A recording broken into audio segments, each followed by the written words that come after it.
was iconic, I think. It was. It really was. I remember it. I remember it well. It's a proper treat. We're talking about the retro ad as we are now live. Yes. They're all going. Yes, which is coming up later. What are you on about? Oh, I've got an issue with my Zoom link. Hang on. Oh. Got a picture of me, but for some reason it's not. For some reason it's given me this view. Oh, that's different. Oh, it's a bit trippy, isn't it? The one in the middle there is on a. Oh my, it's gone into quite the echo. We've got an infinity mirror. We have. Or whatever it's called. so many Andes. So many what? One's enough. Now, many would argue that you can never have too many Andes. No, one's enough. No, I meant the mountains. I can see how the direction this is going in already tonight. But first we've had my bad dog joke, and now that. Yeah. Hey, look, I haven't mentioned Newcastle once. I don't know what you're on about. Why I? Sorry. Coat got.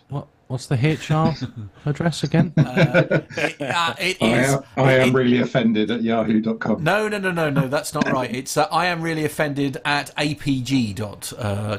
That's where it goes. Airline pilot guys, where all our complaints go to. Must get a lot. Sure, Steph has a great pleasure going through all those. Oh, I have no doubt. There we go. That's better. There we are. Look, you're back in the room. That'll work. Lovely. Okay, right. Nev's face. Can I just say I'm a little bit nervous about, because we've got quite a long segment to play. I'm a little bit nervous about the number of stories we have with that in mind. Well, we can always shelve a few for next week. I know exactly what Nev's going to say to that particular statement. Does it begin with M? Oh dear! Look at his face. Look, you could just tell that face. Okay. So good. Well, I will leave someone else to make that executive decision. Nick. Well, I seem to be finding that every week is a slow news week at the moment. So, yeah, I'm more than happy to sort of hold back 2 or 3 for next week if we think that we're gonna have too many. Yes. So our segment this week is 31 minutes. Is it, Nev? Yes. Yeah. I mean, we're what, normally a bit over an hour on commercial, aren't we? Yeah. So I do just have to remind you that that the target show length is 1 hour and Yes. 30 minutes. Don't pull that. Never long enough. Don't pull that face, Carlos. It's always been set at that. He's shaking his head. That's not long enough. 2 hours is the perfect length. No, it's not. Yeah, it is. It's really not. It's actually, if you want to go into the official world of podcasts, 30 minutes is the optimum time. Yeah. I mean, Look how long those podcasts last. About 3 episodes, and they're all gone. Excuse me. I did over 100. Thank you. I was going to say, yeah, absolutely. Present company. And you know what is like, the Sexted My Boss podcast. That one is half an hour long. That one is the biggest podcast in the entire world, along with Shag Married Annoyed. What else is there? These are all things that I would never listen to. Really? Oh, okay. Oh, no. Sexted My Boss is brilliant with Jordan North and William Hanson. Utterly hilarious. No idea who they are. What? You don't know who Jordan North is? Nope. Put that comment in the chat. None of you know who Jordan... What? Nope. No, Armando, no in... Oh, right. Oh, hand pink waving. I think we're having a problem with our emojis by the look of it. There's a pink hand waving, apparently. The emojis come up as text, which is quite... Well, no, it depends on it. I don't think the emoji bank is much... Well, non-existent, essentially. Mr. Stephen Ivey. It's a long time since I know, yeah. Mr. Ivey. So obviously we need to keep story 7. Do keep an eye on the clock, gentlemen, won't you? Oh, uh-oh. Is that Nev's way for saying we're late? We could probably push 5 to next week. And we could probably get rid of 3. Da, da, da, da, da, da, da. To be fair, Still two time isn't to enter that the interesting. competition chat room if you haven't entered the competition yet to win. Still time. Drawing at the end of the show. Yes, there's a special entry this week from a gentleman called Mick Golding. Never heard of him before. Is he from Nedvon? Yes. Don't know what you mean. There's a Nat Smythe, I think, has put an entry in. I can neither confirm or deny that accusation. And one Carl Stubbings. No, Carla. Carla. Yeah. Oh, yeah, that's nice. Yeah. At the weekend, I'm only saying that because he's not there. Right, I can say, hurry up, Carlos. Hurry up, Carlos. You're about to do the intro. You are coming out through the house, through the house speakers. Yeah. I'm just here in a supervisory role. 4, 3.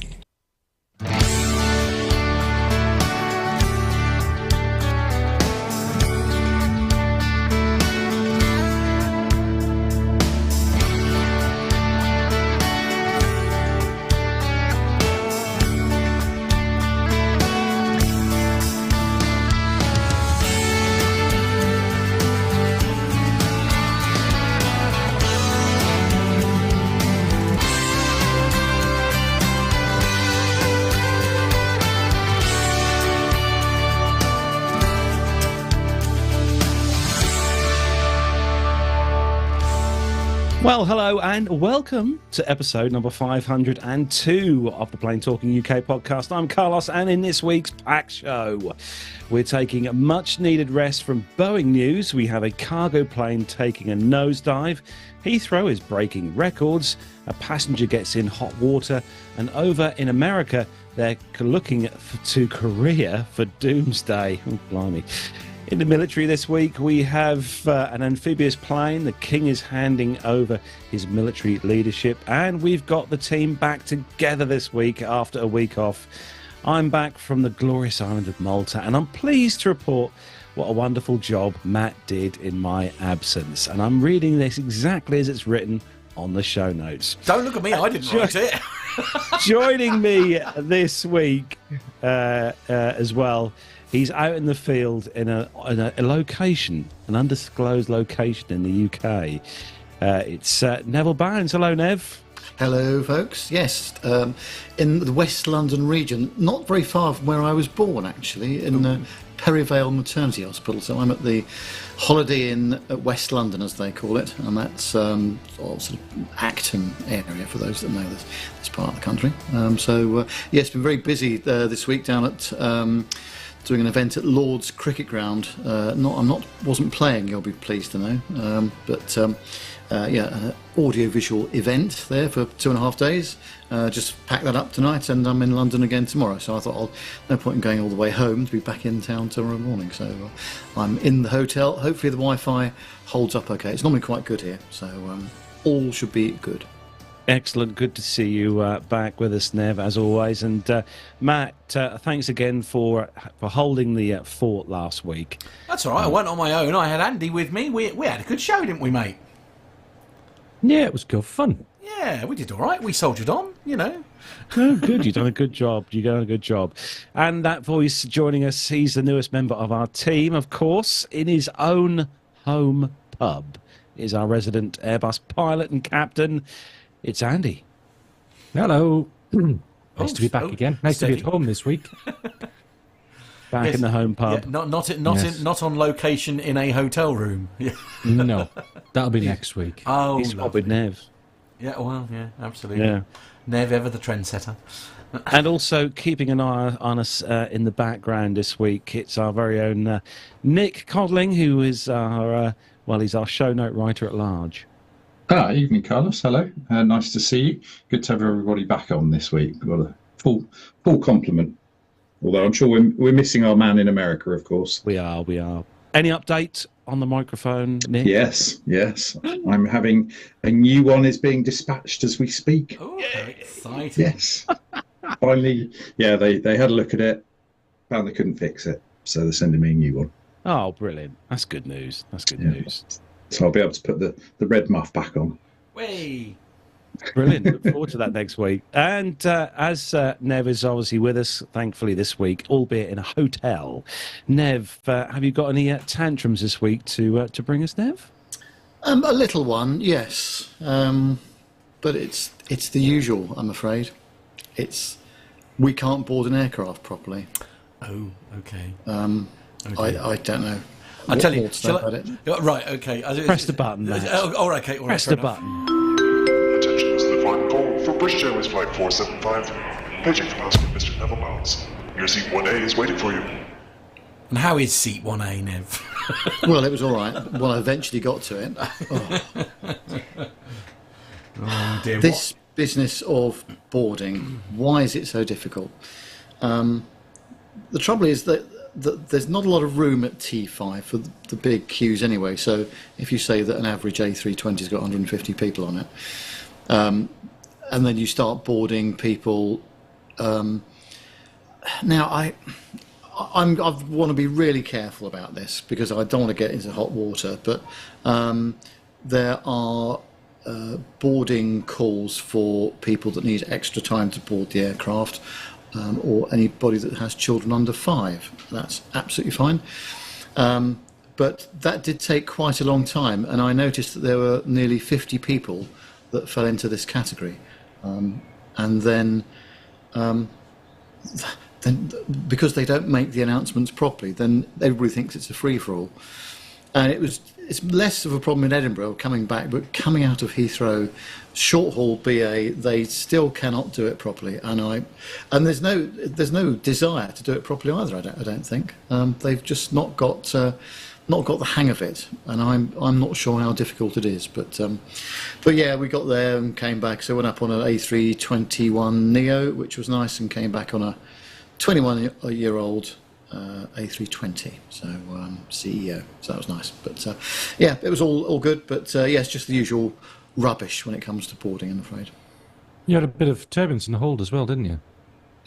Yes, I'd forgotten that. I think we did a lap of Bovingdon, which is the hold to the northwest of London, and I think we might have been a bit close behind an A321 Neo, because I did have a look on Flight Radar 24 to see where it was, and we had what I would call quite a lot of wake turbulence coming off the hold behind this aircraft. It was rocking like you wouldn't believe, and that was definitely what it was. It wasn't any kind of weather event, I don't think. But what's the sort of minimum spacing, do you know, Andy, behind those sort of aircraft? Oh, well, they're both the same weight category. Well, down at that level, sort of around 5 miles for the approach. Yeah, but no, it was definitely a wake turbulence moment. No two ways about it. But it was all fine. But yeah, I think we might have been a bit tight coming off the hold. That was my impression anyway. But you arrived in one piece now, that's the main thing. Yes, yeah. I defied gravity again. Well, this week I had my first trip out on a MAX, a Boeing 737 MAX 8-200, if you want to be specific, like Ryanair, or as we all know it, a MAX 8, which was nice, one experience, lovely looking aircraft. Those engines look awesome on that aircraft, and it was quiet. I will say, guys, for those of you who may have flown on the MAX or may not have, it's very quiet, very just like the Dreamliner, Nev, that we and the A350 we flew on, very quiet indeed. No, I've got a tantrum as well, and mine. I was don't when have we a sting returned. for that. I'm afraid you can't have. I haven't got sting. I'm sorry. Well, Carlos's terminal tantrum add-on for Nevs, and it is. And I mean, you guys have probably been through this. The border control at Stansted. Oh my word! Honestly, we cannot. Why can't we do things properly in this country? Honestly, come on.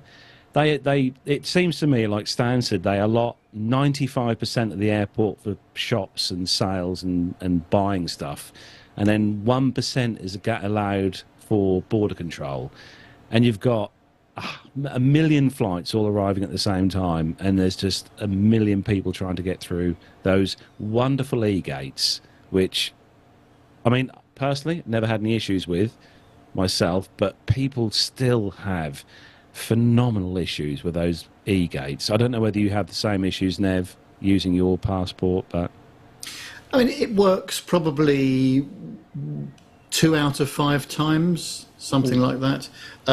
But I hope she's not listening. But I do get a bit frustrated with Mrs. Nev when it comes to those e-gates. Because she puts the passport down on the glass, normally the wrong way round, and then starts waving it around in the air like a flag, as if that's going to help it. A bit like sort of the scanning thing you might have at Tesco, for example. So I have to explain, having already gone through there, I'm now telling her which way to put it round. And so yes, but this stuff should be working by now, shouldn't it, really? I know they have the occasional moment. They had a bit of a meltdown the other day, didn't they, where the gates weren't working properly. But yeah, it's a bit of a nightmare, considering it's supposed to speed up the process as well. Yeah, it's just not very quick at all. And as I said, there was probably a good 3 or 4 flights that had landed at the same time as us, all trying to pile in to these e-gates, some of which weren't even working anyway. But and also, I have to say, I don't know whether you've noticed this, Nev, when you've travelled through there, and I know me and Matt travelled through Stansted a few months back to Dublin. It's looking really tired when you arrive. The arrival side of things, when you come off the aircraft into the walkway through to border control, it's looking so tired now. Honestly, it's awful. I'm gonna really disagree with you there. Actually, I didn't think that at all. Yeah, we came in a slightly different gate on the way home, Matt. Me and Father. We had to get that little train, that little call it outside, so the little shuttle train. You arrived thing. at the middle 20 miles away from the terminal. Yeah. But that's like the building you come into. It's just like there's chewing gum all over the floor, and it's just everything looks like it's been bashed around. It's a bit, if you're arriving into Stansted from another country for the first time, you'll be thinking, oh, blimey, it's a bit ming. But anyway, my rant's over now. Let's get on with the show. We've got another video coming up later on from the Drone Summit in Dublin. A really good video this one is as well. We've also got our retro airline ad of the week. This week specially chosen for our very own Neville Bounds. And we've also, at the end of the show tonight, we're going to be drawing the winner of this. Here we go, for those of you watching in the world of YouTube. The very awesome prize that we're giving away for the competition, which the question is on our social media on Facebook, if you've not seen it already, which is that A380 tag, which looks awesome. But let's move on swiftly and say a quick hello to everyone in the chat room. Loads of names to mention in there. We must rush on with the show, but thanks to everyone for joining us in the world of YouTube this evening. Loads of the family members in there as always. And Matt, if you're ready, if the team is ready, let's do some commercial news. The captain has turned on the seatbelt light. Please take your seats and fasten your seatbelts.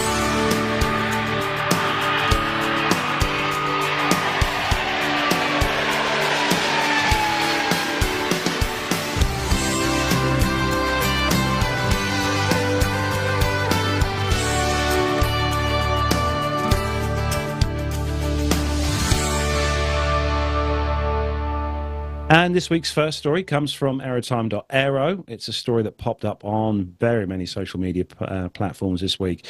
It was the FedEx pilot that landed the 767 cargo plane with, well, not the nose gear in position. The FedEx pilot was forced to land the 767 cargo plane at Istanbul Airport in Turkey without the aircraft's nose gear in position. The aircraft, a 767-300 freighter, was coming into land from Paris Charles de Gaulle Airport on May the 8th, shortly before 7:50 in the morning, after a 3-hour flight when emergency services were pictured at the airport waiting for the aircraft. In a short video shared on social media, the FedEx pilot draws on all his skills and expertise to land the aircraft using only the main gear towards the rear of the aircraft. After pulling off the incredible landing, the front of the aircraft eventually lowers to the runway, causing clouds of smoke to rise from the aircraft. Photos released following the emergency landing showed the FedEx 767 with the front of the aircraft resting on the ground. The FedEx pilot would have been trained to execute this type of emergency landing, but the incident reflects an incredible level of competency on their behalf. According to local media reports, The 767, registered FX6238, reported problems with the landing gear and performed a flyby to have the equipment visually inspected. Following the flypast, the decision was made for the pilot to initiate an emergency landing, which was successfully carried out. There were no reports of any injuries following the incident. Now, question to you, Andy. Is this something that you guys train for in the sim? No, I find that difficult to believe that anybody trains for it, because the simulator does not simulate correctly this sort of aerodynamic condition or landing gear. We can feel landing gear in the sim, but it's a pretty violent event, and I can't tell you if it's real or not because I've never experienced it. But this isn't the first time that 767s have had this sort of problem with the nose gear. There's been plenty of other instances in the past. There was the Lot one that had the gear issue. I think that was all of its gear, though, wasn't it? Yeah. And I was looking through this afternoon. There's been a few other instances in the past where it's had gear issues. And for an aircraft that's got, I think it has the hydraulic system, a backup electrical system to it, and then, of course, gravity extension as well. So something must have gone really wrong with the gear on this one. For it to, it doesn't even look like from the video that the gear doors are open for the nose wheel. So yeah, interested. Well done the crew on this for getting it down. This is why it's important to land on the centre line regardless. And Andy, You've got plenty of room there. Can I ask a question? Captain Cruiser said in the chat room there, why did they not put down a foam carpet on the runway? Is that an outdated procedure now? Oh, I don't know. I guess as well, if you put foam down and that's the runway completely closed forevermore while they clean all this up. Granted, they've got to clean this up anyway. I don't know, to be honest. You don't really see foam runways anymore, or if they ever really did them that much. I don't know, is my honest answer. Fair enough. One for Nick to get his teeth into then, if you could. Yes, yeah. That'll keep him amused for a little while. I would also imagine, Andy, I'm guessing that it's a lot safer and easier to land with the nose gear failure rather than just one of the main landing gears that has failed. Oh, yeah, because you've got the main gear, you're not landing on the engine pods. You do have some directional control with the rudder if you hold the nose up long enough to fly it down onto the runway. So yeah, it's far better, if it can be better, to lose the nose gear than the main gear.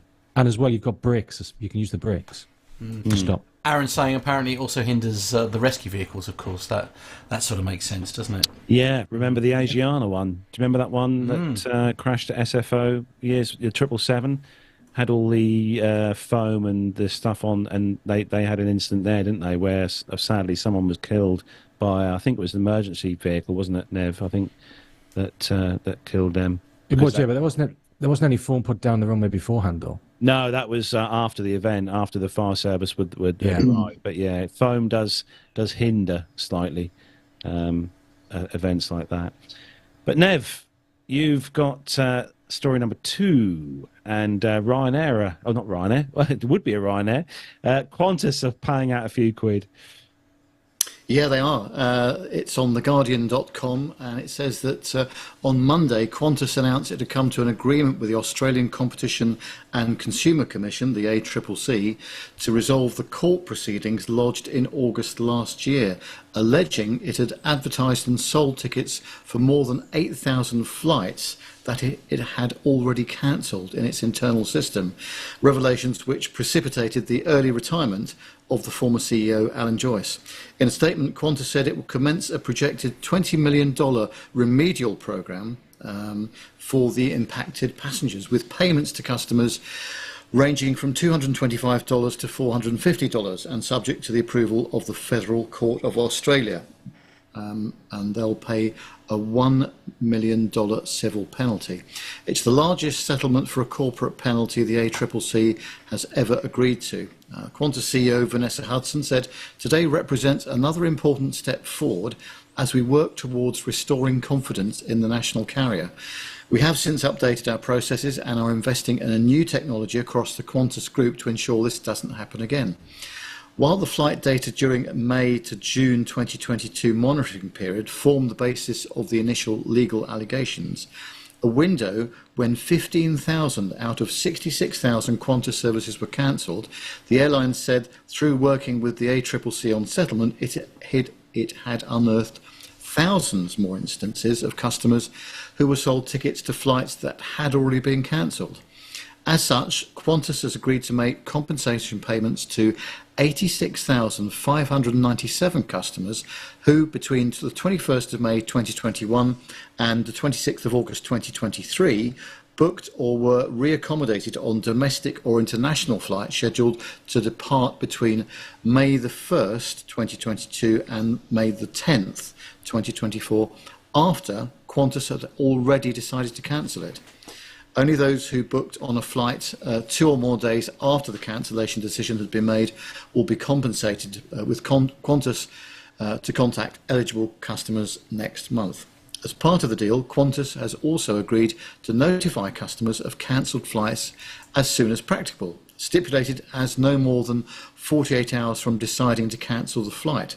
It's also undertaken to stop selling cancelled flights as soon as practicable, and in any event, within 24 hours of its decision to cancel. In August, the ACCC lodged proceedings in the federal court alleging Qantas was continuing to advertise and sell tickets for more than 8,000 flights on its website for an average of 2 weeks, and in some cases up to 47 days after cancelling the flights.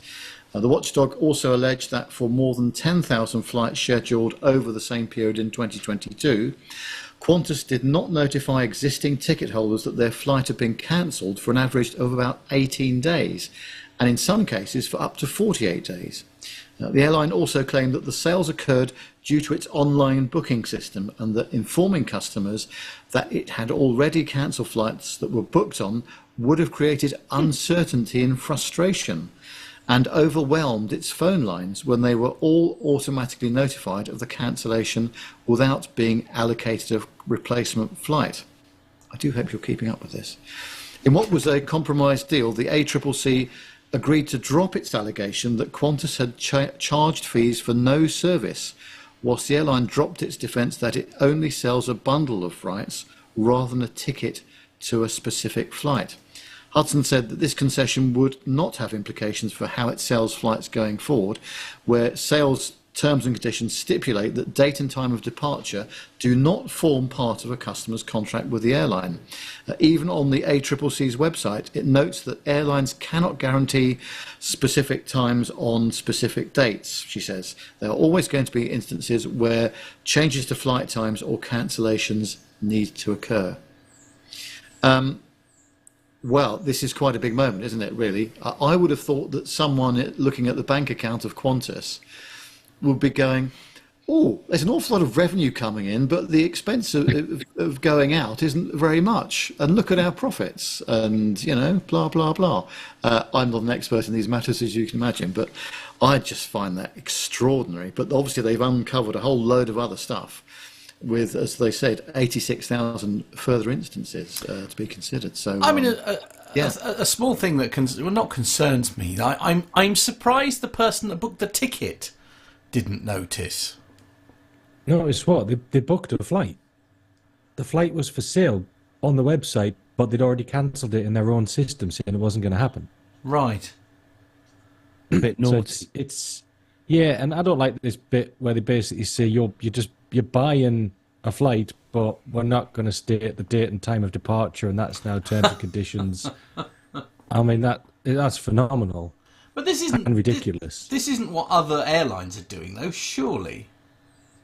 Well, that remains to be seen, I think, and I think maybe this puts down a bit of a marker for other airlines to ensure that they're not in the same boat. Yeah. My question to you would be: have you ever read the terms and conditions when you buy a ticket? Yeah. Nope. Yeah. There's lots of them, and it could be buried deep in there. That you are just buying, as they say here, is it just the rights to go flying, not a specific you're not buying the flight. time and date of departure. Yes. Indeed. Yeah. Bill's saying in the chat room, does that mean you can change a flight without paying a penalty for changing it? Yeah, because normally you would pay a charge, wouldn't you? You pay a charge to change your flight, but yeah. You know, yeah, but I reckon that'll still happen. That's how airlines make all this ancillary money, isn't it? Yeah. Well, I mean, that however you look that up, that's not going to look good, is it? No. And it's just they've been caught, essentially, this time round.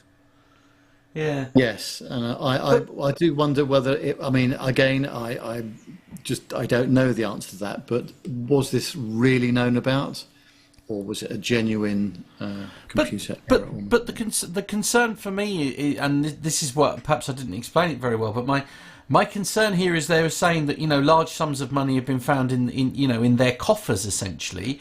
But why didn't why didn't the person who originally bought the ticket say, hang on a minute, I haven't had my refund yet? Because they probably weren't offered a refund. They were offered a different flight another time or something like that, and they haven't decided whether to take it or not. Oh, I see. Have you ever tried to get a refund on an airline ticket? No. It's hard work. Yeah. It is really hard work. Indeed. And they're under no obligation in most areas to actually give you a refund. They can just tell you to go, well, this flight's gone. It's a little bit later or different time. We've stuck to our side of the agreement. If you don't travel, that's your problem. Wow. BA were very good with our refund. I will say, Nev, when I had to go, I remember you telling you about it, that they were swift and the money was in the bank, within a week of putting. I wonder if that would be the case now that COVID's all gone and done and dusted. Probably not. Keep your money and run. I mean, Nev is continuously battling the nightmare that is boarding. If they can't get that right, I mean, one would like to think that's a fairly straightforward process of aviation. Yeah, I've never understood airline ticketing at all, least of all airline ticket pricing. I do not understand it. I do not even begin to understand it. It's worth a lot of money if you can work out the algorithm to make all of that money. That's why it's very secret. And as Richard says in the chat there, airlines do oversell. They always oversell because you're guaranteed there's X amount percentage of no-shows. So, yeah, they will always oversell. So it'll be interesting to see what the percentage here is of oversales as well on things. Indeed. Richard E. Flagg from UK Airfields is now... I'm trying to find so he's saying, I know airlines overbook flights regularly to accommodate for no-shows, but to take bookings without a flight. Are Qantas now the EasyJet of Australia? I say. That's a compliment, surely. What? Who to? Honestly. Oh dear, never mind. Anyway, yes. Andy, you've got the next story regarding one of our regional airlines here in the UK. Yes, this one is again from aerotime.aero, and this is Loganair marks 1 year linking remote Scottish communities with London Heathrow. Loganair, the UK's largest regional airline, is celebrating its first full year of operations linking Scottish towns and cities with London Heathrow Airport. On May the 10th this year, it marks the first anniversary of the Scottish-based airline flying what it terms game-changer routes that connect some of the UK's most remote communities in the Scottish Highlands and Islands with many domestic and international destinations via the London airport.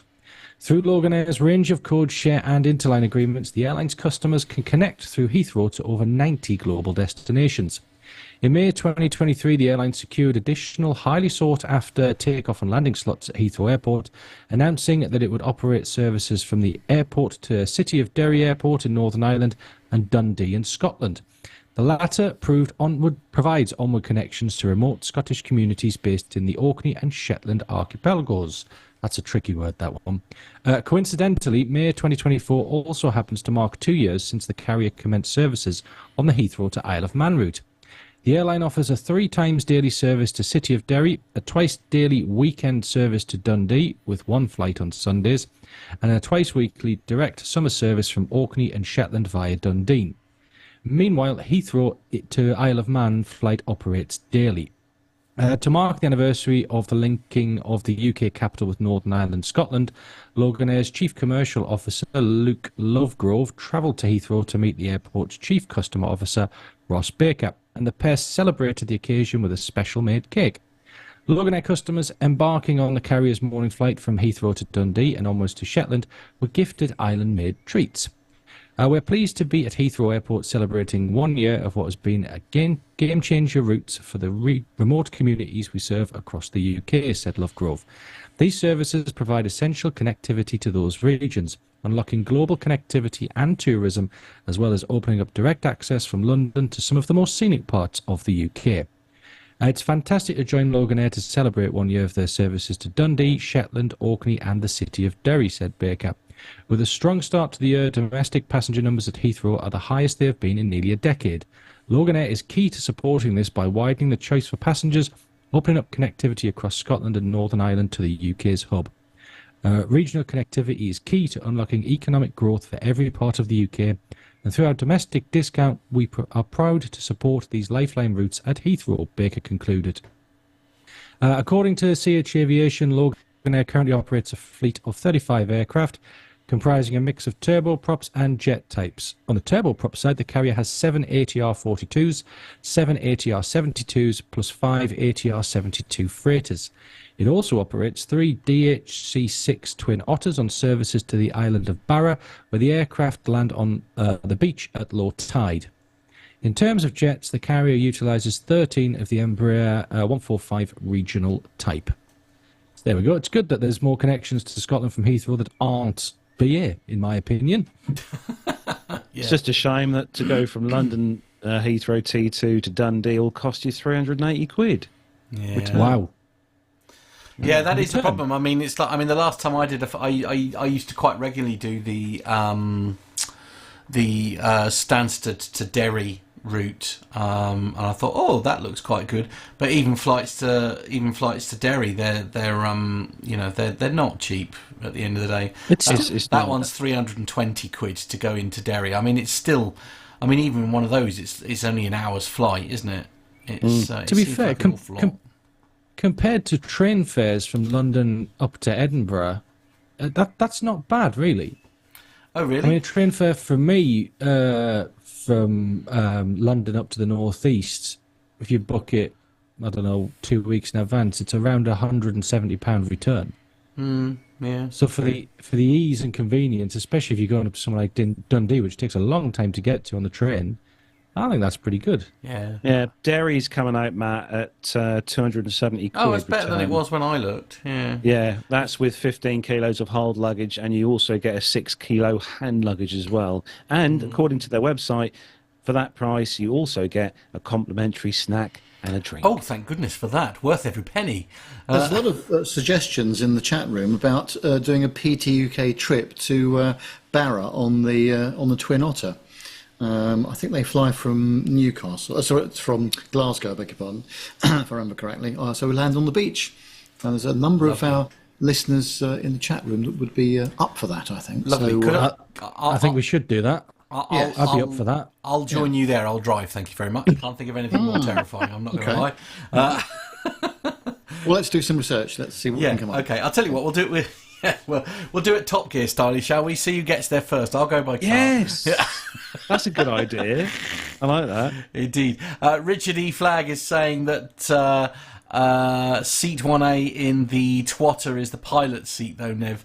Fancy giving a bit of a go. I'll sit in the right-hand seat. There you go. There's an offer. Yeah. What could possibly go wrong there? Right. Well, let's see if we can work out costs and all the rest of it, and see if we can do organise a trip. Sounds like fun. Yeah, absolutely. Okay. Yeah, definitely. So, Matt, you've got the next story, and we haven't had a good fight or anything on the show on an airline for a while. So, really? Nick's found one for us this week. Okay, jolly good. Story 4 this week there. New York Times is the source for this one, nytimes.com. And the headline is Unruly Passenger Must Pay United $20,638 for disrupting a flight. I think he's got off cheaply there. But anyway, a passenger who was yelling and became physically aggressive on a United Airlines flight from London to Newark in March, prompting the crew to divert the plane to Bangor in Maine, has been ordered to pay the airline $20,638 in restitution, federal prosecutors have said.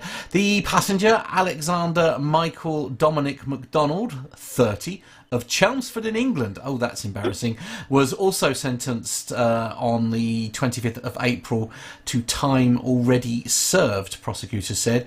Mr MacDonald had been in custody since the 1st of March when he was arrested after his flight landed at Bangor International Airport. He pleaded guilty on the 22nd of March to one count of interfering with a flight crew, a felony punishable up to 20 years in prison. He apologised for his actions in court and looks forward to returning home to his family in England, Mr MacDonald's lawyer Matthew D. Morgan said in an email on Tuesday. According to an FBI outfit, around about 160 passengers and 10 crew members were aboard the United Airlines Flight 883, which left Heathrow Airport near London on the morning of the 1st of March and headed to Newark Liberty International Airport in New Jersey. Several hours into the flight, the purser or lead flight attendant heard Mr MacDonald arguing loudly with his girlfriend and asked him to lower his voice. The affidavit also stated he agreed to do so, but minutes later the purser found him yelling again, this time at another flight attendant. This document also stated the purser tried to calm down Mr MacDonald, but he would not listen and continued to be verbally and physically aggressive, according to the document. Mr MacDonald asked the purser if he wanted to have a problem and threatened to mess up the plane. The affidavit, easy for me to say, states he also put his hands on the purser's shoulders as he backed the purser into a corner. The document reads, I have to say, I'm going to be honest here, if this is a court document, the grammar and English on this is utterly shambolic. Well, it is from America. Okay. Yeah. With the help of another passenger, the purser restricted Mr MacDonald in flexible handcuffs, but he continued to be non-compliant, and the purser determined that the plane needed to land for the safety of the crew. The captain also believed that continuing to fly to Newark was too great a risk. United Airlines said in a statement that the plane landed in Bangor so police could remove 2 disruptive passengers who appeared to be intoxicated. The statement did not identify those passengers but said that they had both been banned from flying on United Airlines. After the passengers were removed from the plane, it continued on to Newark. In January 2021, the Federal Aviation Administration introduced a zero-tolerance policy regarding unruly passengers, resulting in hefty fines instead of warning letters or counselling that were being used previously. The agency said it had received 2,075 reports of unruly passengers last year, compared to 2,455 in 2022 and 5,973 in 2021. Wow. I mean, these stories always wind us up at the end of the day, don't they? I'm lost for words at why any person thinks that it's okay to get all, unruly and just selfish, I think, is probably the best way to describe it. You in many ways, I don't care what happens to them, but your actions could have quite a potentially catastrophic outcome for the totally innocent 200 plus other people that are behind you.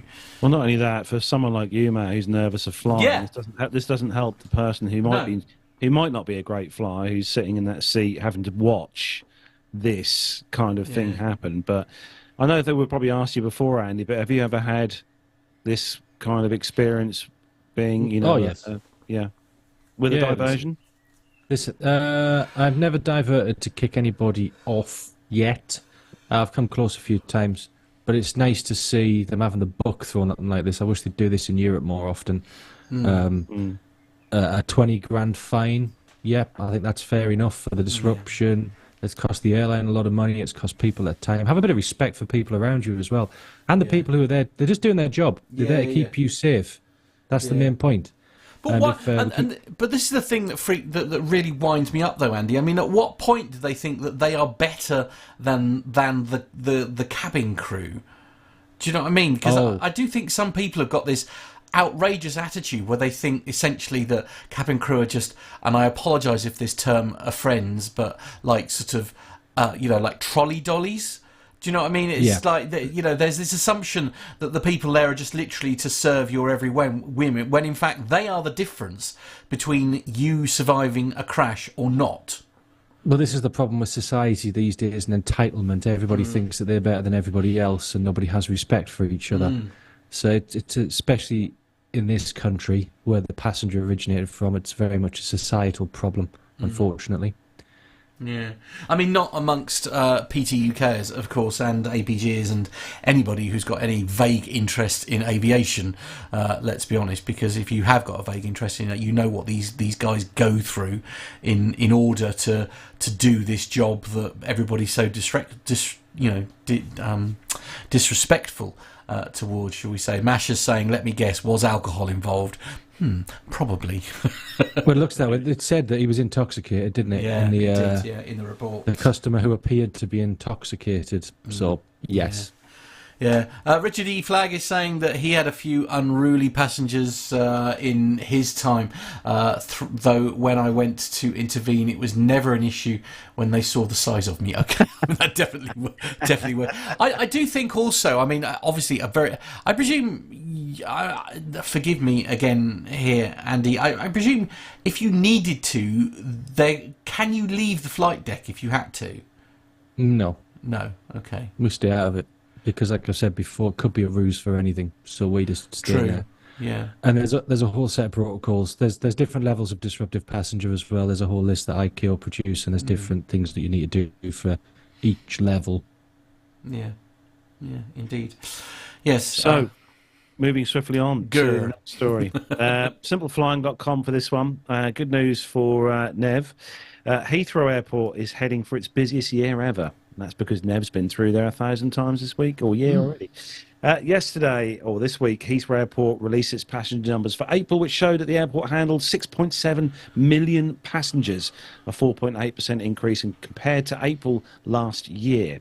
In the first 4 months of this year, 25.2 million passengers passed through Heathrow's terminals, up by 8.2% year on year. In the 12 months from May 2023 to April 2024, the airport handled 81.1 million passengers, 15.5% more than the same period between 2022 and 2023. In April, Heathrow welcomed a daily average, here we go, and Nev was one of these, of 224,000 passengers a day. While on Friday, April the 19th, last month, it recorded its busiest day since October 2019 with 1,337 flights.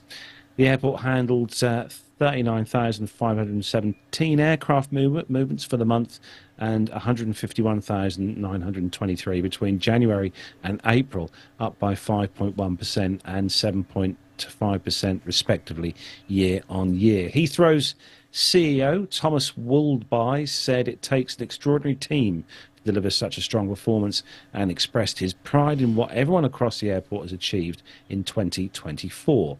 However, he's not so happy with the UK government's approach to aviation, adding that as we continue to grow our focus, it's on making Heathrow fit for future, delivering reliable journeys for all our paying customers today and getting ready for the challenges and opportunities of tomorrow.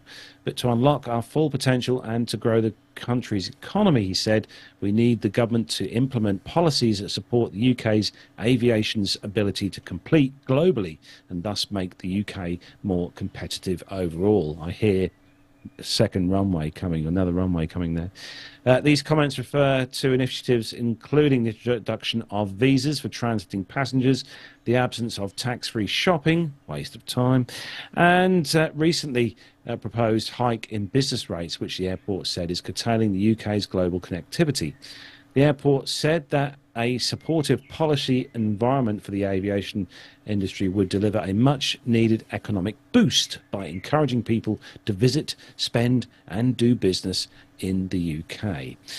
Of the 39,517 aircraft movements in April, 44% of those were from the EU, 20% from North America, 9% from Asia Pacific, 8% from the UK, and from non-EU, 6% from the Middle East, 3% from Africa, and 2% from Latin America.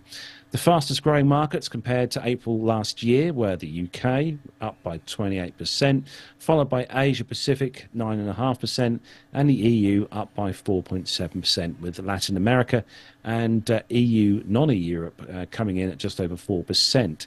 And the Middle East, obviously a big carrier, 3% up, and Africa fell by 5.7%, and North America was steady with a loss of 0.1%. Last month, East Asian and Middle Eastern routes produced double-digit percentage increases in passenger numbers, while a surge in passengers to Delhi and Mumbai made them the 6th and 8th most popular destinations this year, with New York, Dubai and Doha being the top 3 spots, respectively. Heathrow forecast this summer will be the busiest on record and said it has a robust operating plan in place to make that happen smoothly, even if industrial action does occur at the airport. In light of the high levels of demand recorded so far this year, Heathrow has increased its annual passenger forecast for 2024 to 82.4 million passengers. There we go. Nev, you're helping there. Well done. Well, yes, but I mean, if one was to play Heathrow word bingo, one of the most popular ones you would be ticking the box of would be, as we sat on the taxiway just about to turn into the gate. I'm sorry, ladies and gentlemen, the stand guidance hasn't been turned on yet. Can you just bear with us a few minutes? Normally, it's 15 minutes. And even with single-engine taxi business going on, you're burning a lot of fuel and you're just delaying. That has still not been properly sorted out. I don't know what the problem is there, whether it's ground handling staff, whether it's scheduling or what. But do you ever get this at your home base airport? Trying to get over to get it turned on. But also, at my home base, if you let ATC know, they pretty quickly send out one of the ground ops people to just marshal you, understand? Which is quicker and easier. There doesn't appear to be that option at Heathrow. I will stand corrected if I'm wrong. I'm not sure that marshalling onto the regular stands is allowed, and that's why you have to use the stand guidance. And of course, it's just horrific. So it has got slightly better over the last few months, but yeah, that's a familiar call from the flight deck as we arrive, 20 minutes early or something. You think, oh, great, and then we end up sitting on the aircraft for even longer. But there we are. Yeah, Aaron P in the chat room says, actually, the reality is a new terminal is needed. Which is true, I suppose, yeah? He's right there. That's what happened to Terminal 1 back in the day. That was on the BA terminals, wasn't it? All the domestic and the European flights going out of there. That, of course, is shut permanently now. I think the other problem is that, well, we're not going to see, I don't believe we're going to see a third runway at Heathrow in my lifetime. I think that's it now.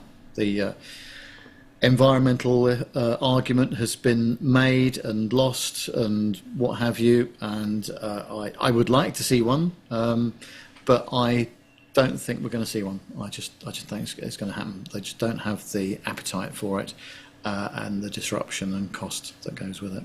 But with a third runway, you would need more terminals, because at the moment it can't handle 2 runways. Absolutely, yeah. They come hand in hand. Andy, you've got the next one over to the US. Yeah, we can sort of class this as a military commercial hybrid, in my opinion. Right. Because this is from CPR.org, and this is the doomsday plane to be built in Colorado. Production of the next generation of the US Defense Department's so-called doomsday plane will happen partly in Colorado. The $13 billion contract awarded to Sierra Nevada Corporation was announced by the Air Force last week. The Nevada-based company won the contract after Boeing, the builder of the doomsday plane currently in use, dropped out amidst ongoing controversies surrounding the safety of its passenger commercial planes. We didn't get away from Boeing. Englewood, Colorado houses the aviation and security headquarters for Sierra Nevada. The summary released by the Air Force said work on the new plane will happen at the facility as well as companies located in Nevada and Ohio. The Doomsday plane's official name is the E-4B Night Watch and the National Airborne Operations Center. The craft is intended to keep top US military officials alive and airborne in the event of nuclear attack. The first E-4B plane currently operating has been in service since 1980, and House lawmakers in recent years have expressed concerns over the aging fleet. The 4 current E-4Bs, a modified version of a Boeing 747, is often used to transport the US Secretary of Defense. The plane is protected against an electromagnetic pulse, can be refueled mid-air, and is built with nuclear and thermal effects shielding. Sierra Nevada is expecting to complete work on the successor to the E-4B by July the 10th, very specific, 2036. Meanwhile, Korean Air sells 5 Boeing 747s to the US Air Force contractor for said new $13 billion Doomsday plane program. Korean Air has signed a deal with Nevada-based defense contractor Sierra Nevada Corp over the sale of 5 Boeing 747-8s. The latter company was recently awarded a $13 billion contract to develop the next survivable airborne operations center, or Doomsday plane. The Korean carrier will sell off 5 of its Boeing 747-8s for $674 million, amounting to around $135 million per airframe. The sale is expected to be completed by September 2025 and will leave the carrier with just 4 747-8 passenger aircraft as it continues its fleet modernisation efforts. The 4-engine 747s will eventually replace the USAF's Boeing E-4B Advanced Airborne Command Post. Oh, there's so many acronyms, which uses modified 747-200B airframes at the moment. So there we go. They've taken Korean aircraft that were built by Boeing originally and then converting them into this wonderful place to keep the top brass safe in the case the world completely destroys itself. I do like those retro colours on that first picture on this story with the blue stripe. Yeah. It is. It does look good like that. It reminds me a bit as well of the old the NASA 747 that they had for carrying the shuttle around as well. Yeah. Moving swiftly on, because we've got lots of scram in the show. Nev, we are going over to a slight issue with passengers here. I hope everyone's had their dinner or breakfast. This is maybe a little bit unpalatable for some, but on the Paddle Your Own Canoe network.com, it says that paramedics called to meet flight from Mauritius after 70 passengers suffered vomiting and diarrhea on a 12-hour flight. Uh-oh. Emergency medical officials in Frankfurt declared a major incident on Thursday afternoon after up to 70 passengers on a flight from Mauritius suddenly fell ill mid-flight. The mass casualty incident unfolded on Condor flight Delta Echo 2315, which departed Port Louis International Airport in Mauritius at around 7:55 a.m. on Thursday and landed nearly 12 hours later in Germany at 5:30 p.m. Waiting for the Airbus A330 aircraft was a fleet of ambulances that had been dispatched after the airline alerted the local authorities of the mass outbreak of sickness on board the plane. Of the 290 passengers on the flight, around a quarter of those on board reported suffering gastrointestinal issues, including nausea and diarrhea. Although the airline said that the pilots and flight attendants were not affected. It's not entirely clear how long into the flight the passengers started to report symptoms, but even as more and more customers were struck down with some sort of tummy bug, a decision was made to press on to Frankfurt rather than landing another country.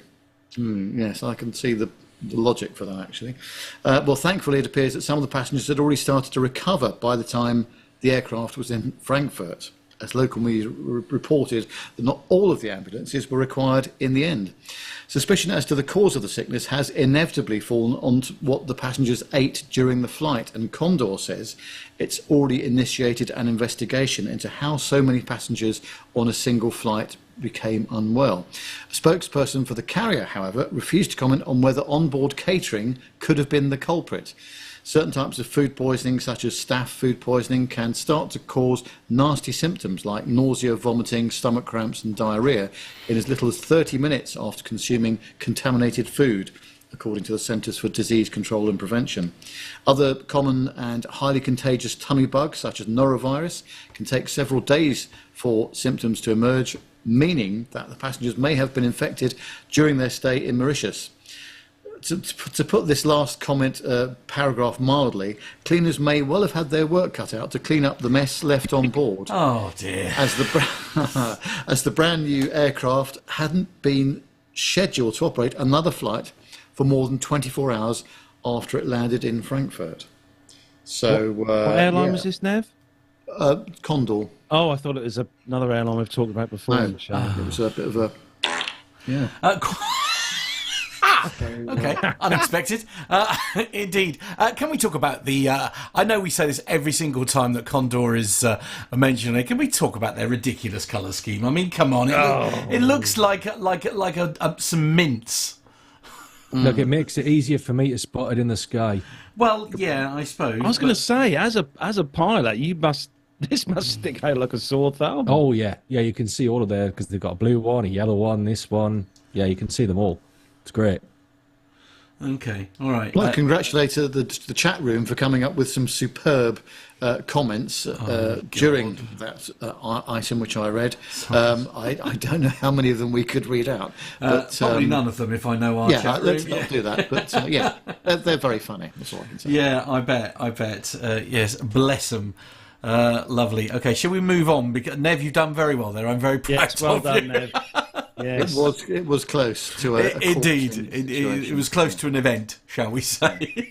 Now, Matt, this next story that you've got makes me very jealous. Does it? Okay, all right then. We'll give it a go. Apologies, I got a technical problem here in the studio, which means I'm now having to read it off my phone. But we'll give it a go. We'll see how we go.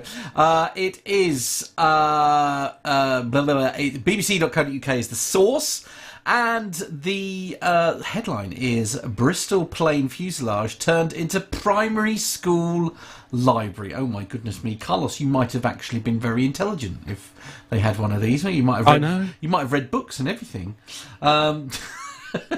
A school said its book club is thriving after a fuselage of a plane was transformed into a library. St Helens Primary School in Aveston near Bristol saved up to buy the unique space, which arrived in January 2023. It also doubles as an outdoor classroom. Richard Adams, who's the deputy head teacher, said that the students get a real sense of pleasure from reading there. The official opening was held on World Book Day earlier this year. Mr Adams said that the idea came about after the school ran a competition for the children to choose new house names, and the pupils came up with a marvellous idea to name them after planes. There is a great history in the area with links to the planes after a school trip. They came up with a great idea to rescue a plane that had finished its useful service from a plane graveyard, he added. As it was built in nearby Filton, where Concorde was designed and built, it was very much in keeping with their local plane angle too, he said. Originally it was decaying slightly, so a previous head teacher and the local community got a project together to buy it and to renovate it, then move it to the school. It's completely redone inside as a library, he said. The fuselage was then pulled to the school on a big crane and lifted onto the school field. It was a lot of work, but we're really grateful to the community for raising the money for that, he added. We have more than 30 children in our book club now, and being able to learn on the plane is a highlight of their week, he added.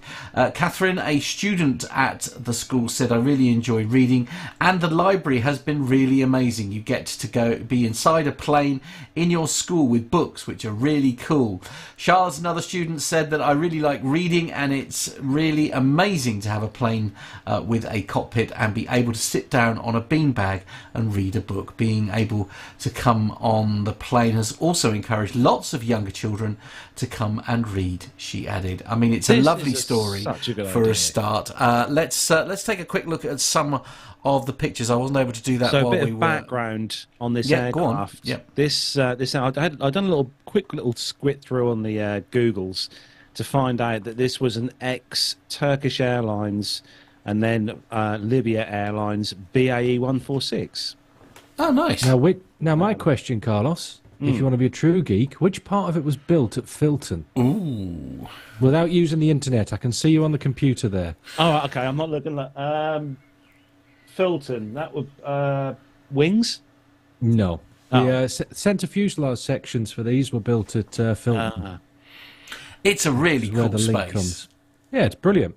I love it. Such a good idea. Such a good idea.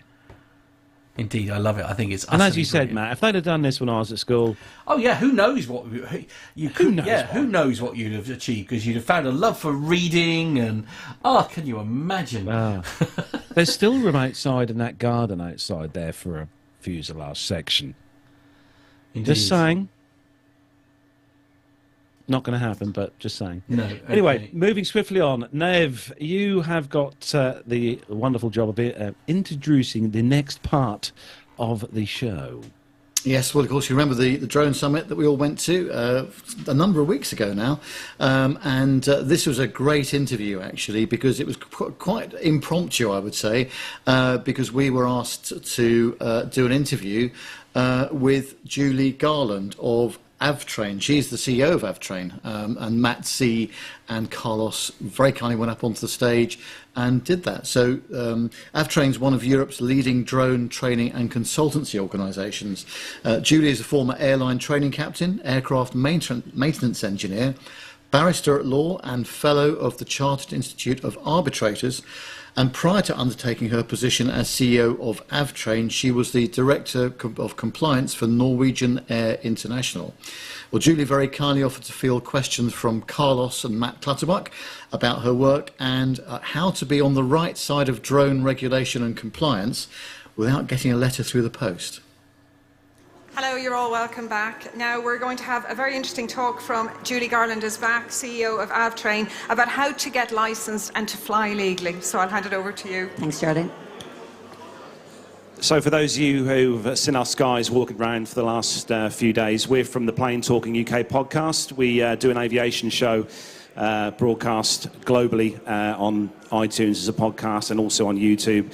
And I want to say a quick thanks to all the organisers here of the show for inviting us here to be media partners of the show, and of course to Avtrain as well, who are not just sponsors, but you're also joined up with Mobility now with the Drone Summit. So congratulations on that.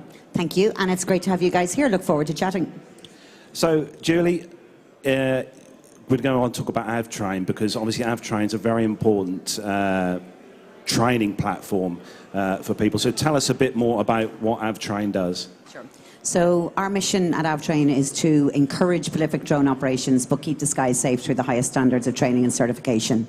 We live by the 3 Ds. If it's dull, if it's dirty, or if it's dangerous, then a drone should be doing it. We're an Irish Aviation Authority recognised entity for the delivery of EASA, Open A2 and specific category training for both theoretical knowledge and for practical skills assessment. We do a lot of consultancy, and the consultancy is around companies, large organisations that want to build an operations manual, and then we look after all their risk management processes, either writing those, encouraging them to, delve into more complex types of drone operations. And we're very fortunate that we have the regulatory structure that allows us to do that. We're also fundraising at the moment, have to get our plug in for our investors out there. We're fundraising at the moment to build a platform, and it's building out software that would really enable the scaling and the growth of the industry. The biggest blocker in the industry at the moment is very much regulatory approvals, getting the time it takes to get regulatory approvals and the complexity of that approval process. So we're going to build out a platform that will have regulatory compliant documentation, but also continuing ongoing regulatory compliance throughout the period of authorization. And there'll be some little pixie dust sprinkled on top of that, which we're not talking about just yet.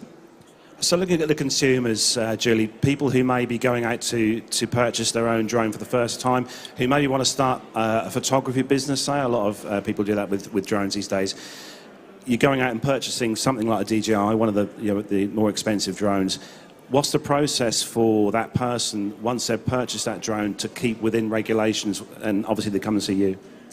So what I would suggest is the first thing they should do before they go out and buy their drone is to do some training, because the training really educates you around what drones are suitable. We actually had a comment yesterday around what happens is somebody goes out and buys a drone, tries to solve a problem that doesn't exist, and then realizes when they do find a problem that they're trying to solve that they have the wrong drone to go and do it. So I would say to people that the first thing is to do some training so that you learn about the industry, you learn about what you can and can't do with the drone, and then go out and buy your drone. So the first thing they would have to do is register as an operator. So same as we have in conventional aviation, we have an operator and we have a pilot. So it can be one person, can be both of those. So they can be the airline, they can be the AOC holder, and also the pilot themselves. So the first thing they need to do, onto the Irish Aviation Authority's website, register as an operator, and then do their initial license, which is their A1, A3 license, which is the lowest level of qualification, and then come to ourselves, avtrain.aero, and carry out their Open A2, and then we can progress from there into the specific category. The time scales for that, Julie, to learn for the initial to gain that license. What kind of time scale is there for that person? Yeah, so when they go on to register as an operator, they're either registering as a person themselves or they're registering as a company. And if it's a CRO certificate, they have to upload that. And if it's just a person themselves, they have to upload their ID, their passport. So it takes about 24 hours to verify that. And then they have their operator registration. They can then carry on. They do their A1, A3. That's done instantly online. And the same, our platform's fully online. So they can come online. It takes about 5 hours to do the online part of the Open A2 category course. We have a fully proctored system, so it's automatically proctored by a third party. And then they get their course certificate. And then we endorse their application on the IA's website and they get their EASA. So it can be done in 48 hours. And are we talking classroom, or is it like on a PC? We do it all online. So, and it is a fully proctored system, so they do have to take their laptop and kind of scan it around the room, make sure there's nobody in the room when they're sitting the actual exam. But it does allow people to be able to learn at home at their own convenience as well, which we found is really in demand. One of the things that COVID did was people really accepting online learning and the benefits and value of it as well. So we've certainly seen it. Now we do have to look at innovative techniques to keep people occupied for the 5 hours that they're looking at me telling them all about drones. So, but it is online learning is certainly the way forward for us. So those of us that know you know about your very varied and interesting career. For those that aren't lucky enough to know this, tell us a bit about your experience and some of the organisations you work with. Okay, so what brought me to this industry as well, I suppose, is my background and is my past. So I started off in the last century as an aircraft maintenance engineer. I was an apprentice with Aer Lingus, and my grandfather had me in a simulator when I was 8 years old, flying an old BAC 111 sim out in Dublin Airport. And that gave me the flying bug. So I'd always wanted to be a pilot. Aer Lingus came up, the apprenticeship came up. There was no direct entry pilot jobs at the time. So that's what brought me into the engineering side. Spent nearly 10 years as an engineer, then went flying. Went down South Africa, then out to Western Airport, out to National Flight Centre, did my pilot's licence, and became an instructor out there, and then flew some corporate stuff as well, and then into Air Arran as the first officer. I was the flight safety officer there. I was captain, training captain, and then into CityJet as a direct entry captain. And I was also TRI there on the 146 and then on the RJ85. So then I decided I wasn't going to retire from the left seat of an aeroplane, and I decided to study law, became a barrister. I got called to the bar in 2010, and I spent about 5 years practicing. Then I went in as the Director of Compliance for Norwegian Airlines. But the reason that that's actually important from a drone industry perspective is the drone industry is the first time that we really have the crossover in these pillars, where we go from engineering, technical mitigations for flight operations into actual flight operations and into a legal quagmire that we often find ourselves in. So it is the crossover and being able to bridge those three, what are traditionally siloed aspects of aviation, and in drones we cross over those every day. So it's definitely my background.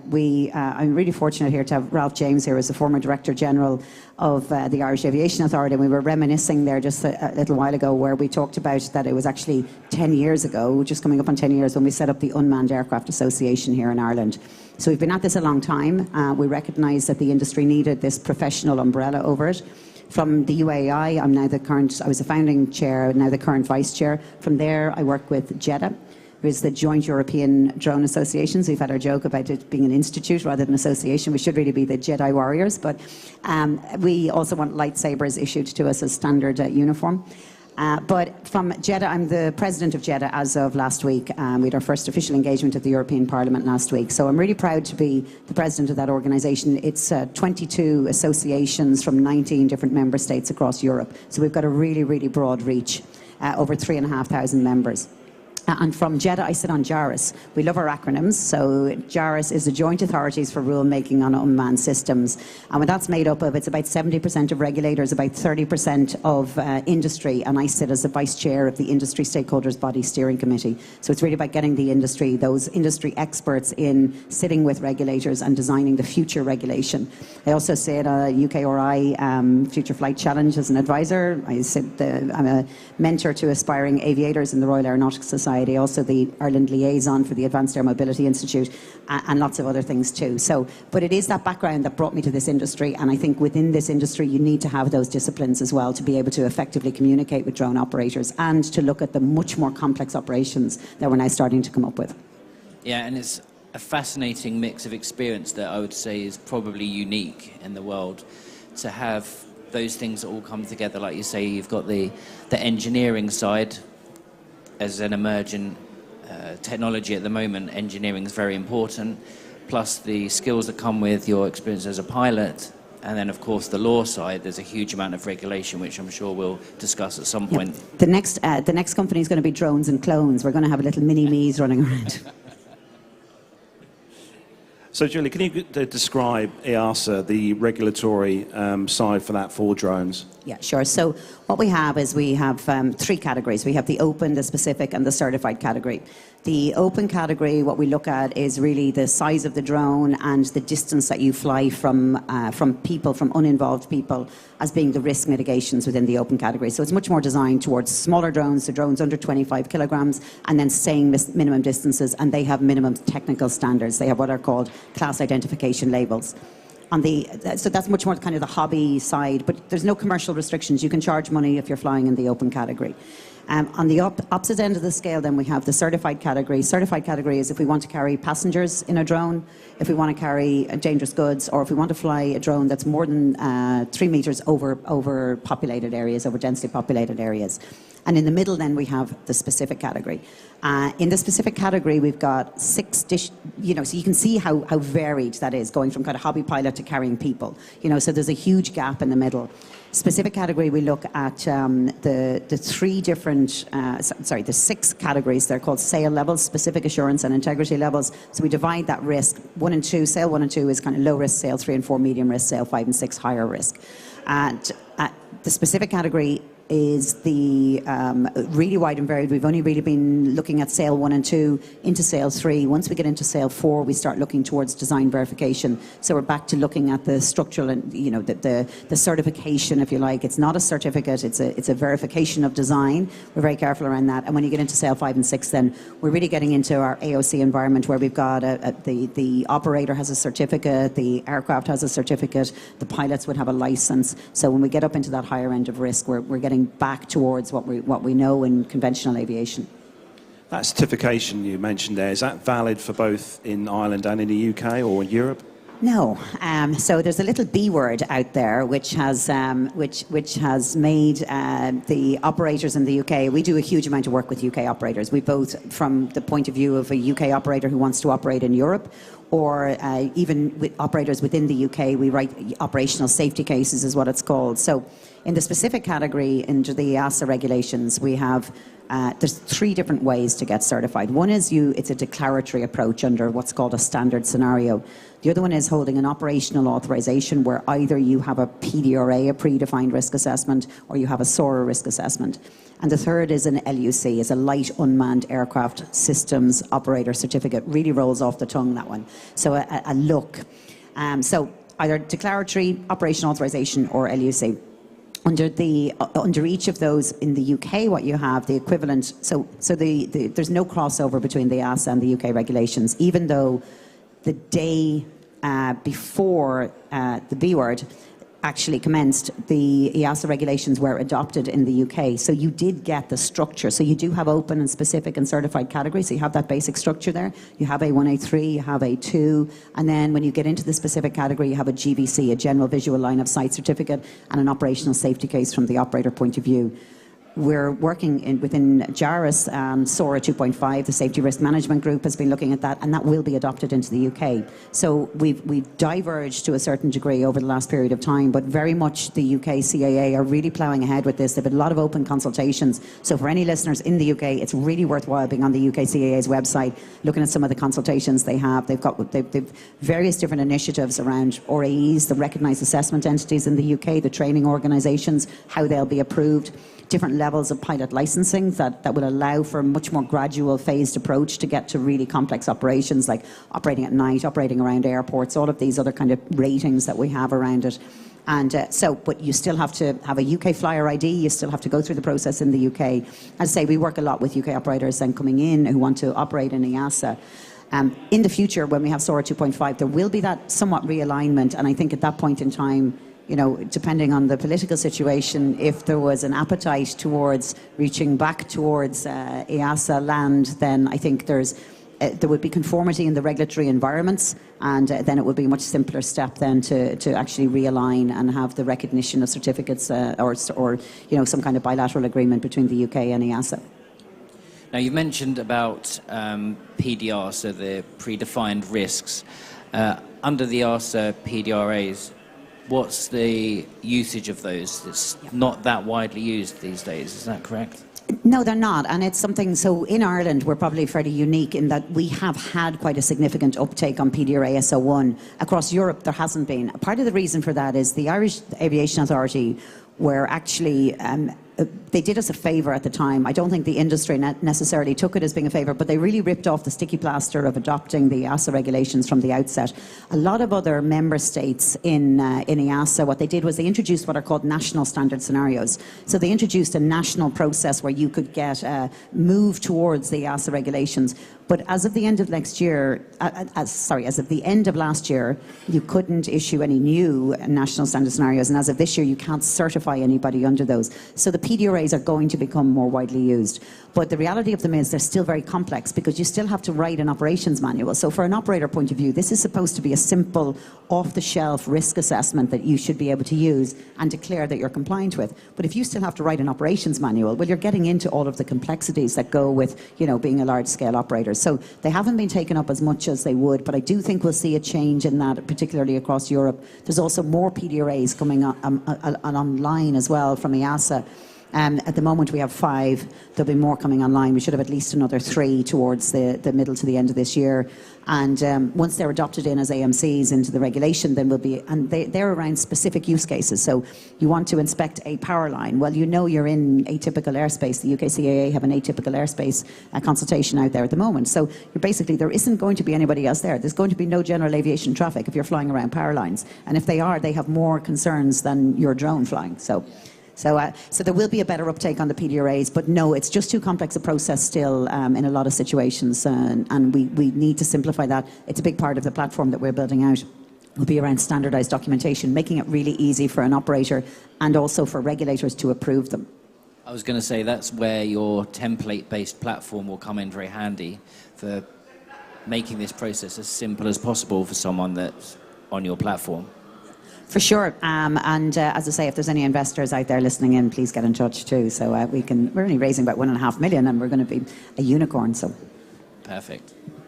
So I think in all the industries around the world, whether it be aviation, construction, engineering, you have risk assessments, and it's one of those things. I think when you're in this kind of industry in aviation, you have to have that risk assessment in place. SORA. Tell us all about SORA. What does SORA mean, and also what is the process of SORA? Yeah. So when we move from a predefined, so the predefined risk assessments by their name are predefined. There's certain characteristics you must meet, and if you want to step outside of that predefined environment, so you don't want to control the ground area, or you don't want to fly at below 5 meters a second, or you don't want to fly below certain heights, you move towards a process which is SORA. So SORA is Specific Operations Risk Assessment. And it's a 10-step process that allows for I would say, a big chunk of operations, okay? So it doesn't cover every possible eventuality, but it's 10 steps. Basically, first of all, you write what's called ConOps, Concept of Operations, under SORA 2.5, which is coming out shortly. ConOps, RIP to ConOps. ConOps is now gone. The term is gone because it was very unclear as to what it meant. So, but the first part is an iteration, is you documenting what it is you want to do, how you want to go about doing it, what kind of environment you're going to fly in. Next is looking for an intrinsic ground risk, and your intrinsic ground risk is made up of the environment that you want to fly in, the population density that you want to fly over, is it sparsely populated, densely populated, assemblies of people, and the kinetic energy or the speed or and the weight of your drone. So what kinetic energy would it impart in the event of there being a collision? And then you move to your mitigations. We have ground risk mitigations, M1, M2, M3 mitigations. They're done in order. M1 is looking at how do you go about reducing the amount of people who are going to be affected by your operation, so reducing the population, so it might be the time of day that you fly over people's houses. M2 mitigations are looking at impact reduction, so things like attaching a parachute to your drone, the frangibility of the aircraft, how easily does it break up an impact, how much energy does the aircraft itself absorb. And then M3 mitigations, again, this is changing in SORA 2.5. M3 mitigations are based around how do you stop, if something does happen, how do you stop that incident from escalating? So we're talking about here is emergency response plans. What emergency response plan do you have in place? And how do you stop the situation from, deteriorating and the possibility of loss of life? So these are M1, M2, M3 mitigations. You apply those, you get to your final ground risk, and then you move on into your air risk. And in your air risk, you look at your air encounter categorization. So you look at how many aircraft are you likely to encounter. And then you set about putting mitigations in place as to how you're going to go about reducing that likelihood of an encounter occurring with conventional aviation, so general aviation around airport environments. So you can look at, is it controlled airspace? Do you need to segregate the airspace? Is there some kind of process in place with air traffic control? In Ireland, we have a UF 101 form that you can apply. So you basically file a flight plan for your drone. In the future, we'll have U-space, we'll have lower airspace management. So we look at the initial air risk, and then we look at the mitigations that we're going to apply, and then we look at what are called TMPRs. We're back to our acronyms, which are tactical mitigation performance requirements. So what we do is, first of all, we apply static mitigation. So these are mitigations that you would apply in advance of your flight, but then we also look towards tactical mitigations during flight. So things like detect and avoid systems, it might be ADS-B, it might be FLARM, it might be some other means of detecting aircraft that and having visibility of those aircraft. And then we look at the adjacent area. So we look at what is within the proximity of it. Is there assemblies of people? Is there a stadium? Is there an airport? Is there anything else within the adjacent area and the adjacent airspace we need to consider? And then we bundle it all together, and step 10 is this comprehensive safety portfolio, which we send into the Aviation Authority and hopefully get a big green stamp saying go fly. So once you've filled in that SORA, who does that get submitted to? So it goes to the Aviation Authority, and then they accept it. They may come back with something like a comment response document back to you looking for other evidence. Now, at the lower SAIL levels, these specific assurance and integrity levels, what we talk about is the robustness of the operational safety objectives. So you've got 24 operational safety objectives, and the robustness level of those. So how much do you have to improve safety, and how much evidence do you have to produce to say how you have gone about and to prove that you have improved safety by that amount? As you move through those SAIL levels, that documentary evidence requirement increases. So at the lower SAIL levels, it's very much a case of you being, as an operator, making a declaratory approach, saying that you've improved safety by a certain amount and having some kind of evidence that you have. As you move through the SAIL levels, then you've got much more obligation to submit additional evidence, and we have then under EASA, we have means of compliance. So we have MOCs, we've MOC 2511, 2512, we've all sorts of different, looking at flight termination, looking at containment, looking at how do we contain a drone within a particular environment to make sure that we only risk assess within that environment, where the drone is not going to be able to escape outside of that environment. So we have a load of risk MOCs, which we also produce all the documentary evidence for as well. When you're releasing the book on the acronyms of drones? We actually just did it up like 2 days ago. We have this full list. I think it's starting to run. We've got about 30 pages so far. I think we've got about another 20 pages to add to it. So for sure, it is unbelievable. We can speak a full sentence in them as well as we go through. So.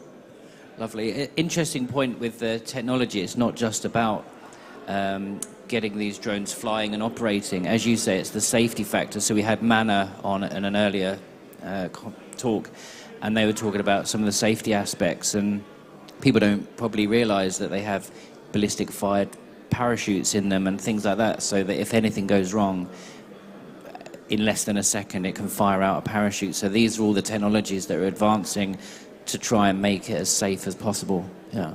For sure, and what we have, so in EASA we have class identification marking. So we've got C0 up to C6. So C0 is a really tiny little drone below 250 grams. C1 is up to 900 grams. C2 is up to 4 kilograms. And then when we start getting into the specific category, we look at C5 and C6, and they have automatic flight termination systems built in and parachute methods of impact reduction. C6 then we're looking at when we start operating beyond visual line of sight. So we've got two kind of categories, visual line of sight and beyond visual line of sight. So the technical standards, and then when you say take the likes of MANA, what we're looking at, they're moving into SAIL 3. So they have all of their assessments of, they've thousands and thousands of test flights carried out, as well as their operational flights. So anytime there be a new software iteration or hardware iteration or a change to the aircraft, it's flown. They have a fabulous bog area down in the middle of Ireland where they do all their test flights. And, so everything is proven, tried, tested before it's ever released out into the open market. And I think the important point to take away for people that are looking at starting a business and getting into a drone is understand how much work it takes to get going. Be under no illusion, you can't go and buy a drone and start a business the next day. It really does take a lot of planning. For and sure, training, of course. Yeah, absolutely. And there's the training, there's the operator certification. There's, and it's really about that process. And this is where we're saying about, you go out and buy a drone, and then you go and do the training, and you find out you've got the wrong drone. So the main thing is get yourself qualified, get yourself certified, and then look at what is your business, what is it you want to do. Talk to people in the industry. We're more than happy. We spend half our day chatting to people about what they should be doing from an industry point of view, from a commercial point of view. How do they commercialize what they do?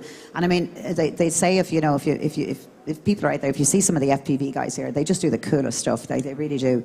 And if you see some of what they do, it's about the passion about it as well. And we're all very passionate about this industry. It's such an innovation. To me, it's the biggest innovation in aviation since the Wright brothers.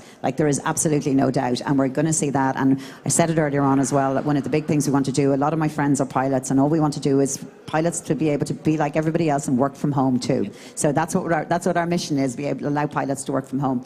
But I do think it's really important from a commercial point of view when somebody, if they have a hobby, if they have something they love, whether it's photography, survey, whatever it is, that if they turn it in and they start using drones to do that, drones are a tool as well in their toolbox. If they're passionate about it, then they never work a day in their life.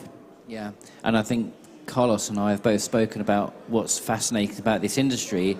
It doesn't often happen, but this is an industry born out of hobbies. So drones started as a hobby and has actually gone in the opposite direction, where normally a technology comes along and it's eventually made cheap enough for people to own them personally. This has actually gone the other way. The hobbyists started this revolution, and it's been taken all the way up to the military.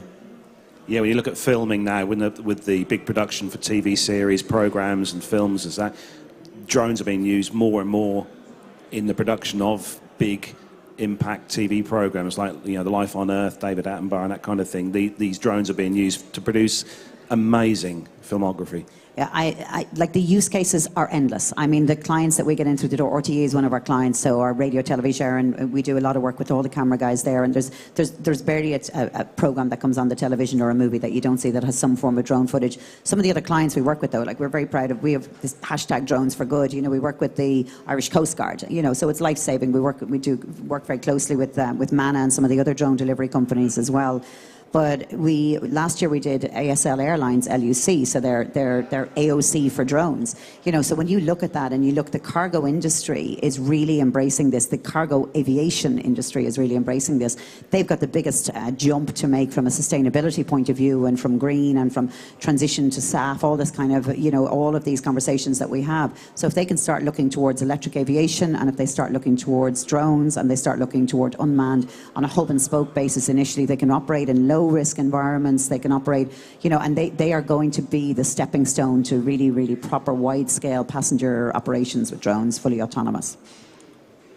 So with the SORA, will the UK SORA be accepted in the DIASA jurisdiction? That will be up to the UK government. Once SORA 2.5 is out, it is going to be adopted in the UK. The UK CAA are very vocal about that. They're adopting SORA 2.5, and it will be streamlined. So your neighbours on either side are going to have SORA. So it's a global standard. And I think this is where politically in the UK it will be more palatable, because it's not we're doing what Europe does. It's we're adopting this global standard. So therefore we should also then align with other people and have some kind of bilateral agreement. So it will still be an EASA SORA and a UK SORA unless there's a bilateral agreement put in place. But I would see that realignment of the regulatory jurisdictions and the regulatory methodologies will certainly lead towards that being a much easier step to make, and I think politically more palatable where it's a global standard.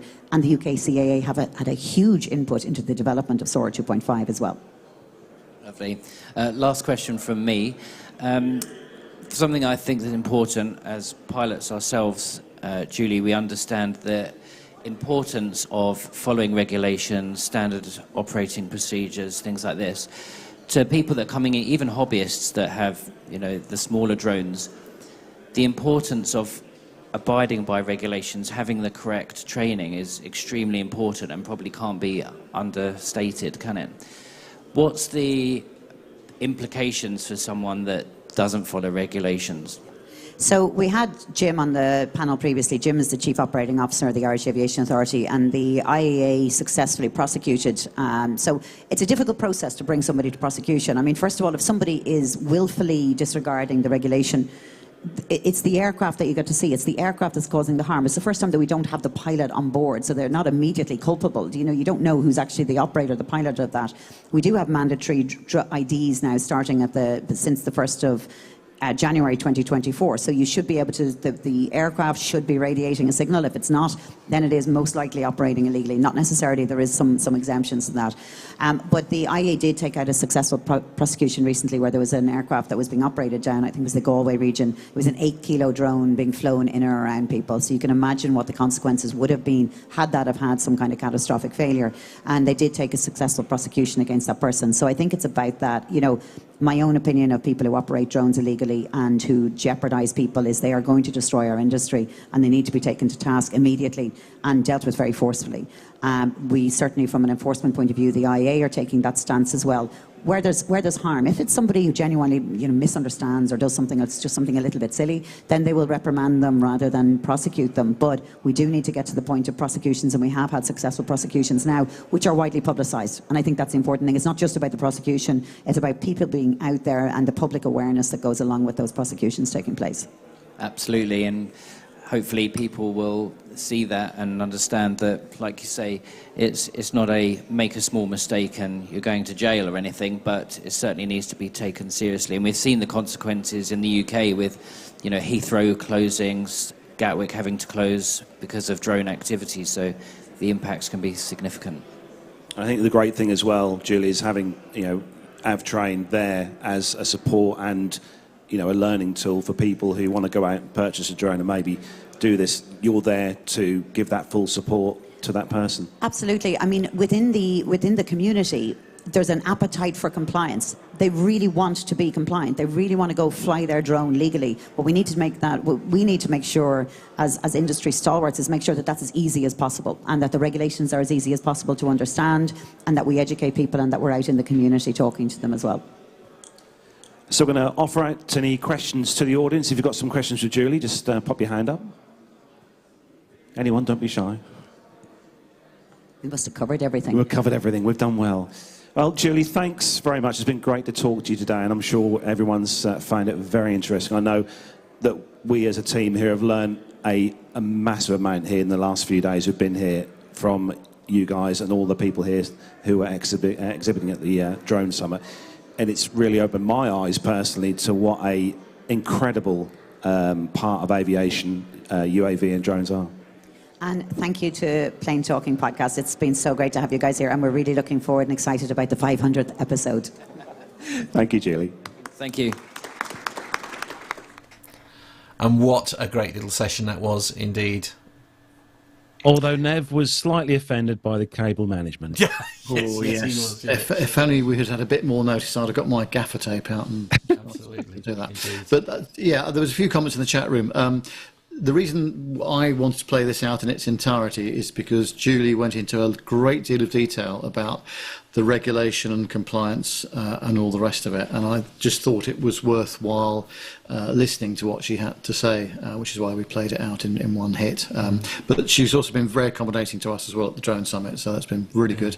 We'll be posting that up on our LinkedIn page later on today. But thank you very much indeed to Julie Garland for such an excellent, informative chat. And that was the whole purpose of us going, don't forget, because we didn't really know much about this before we went. So they were brilliant in helping us understand. Very true, Nev. Very true. Indeed. Yeah. Yes, so thanks to everyone there. We enjoyed our time there immensely. That was a very good few days we had there. So, Nev, what is coming up next on the show? I know it's a favourite of many listeners.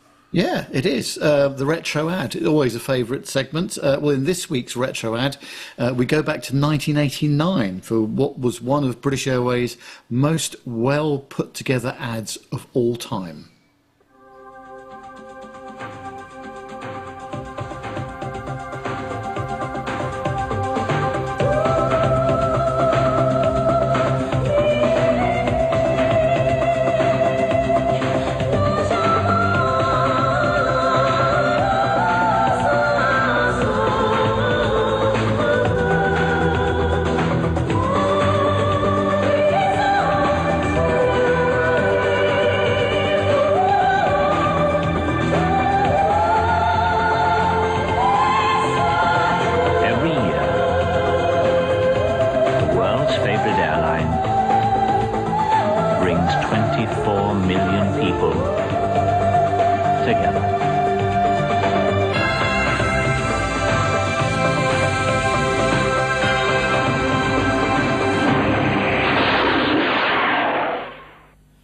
Now, this is one of the few adverts that I actually remember, and I'm not very good at remembering these things. I must be for the first time I sort of recognised and knew what British Airways was, to be fair, and that was because of this advert.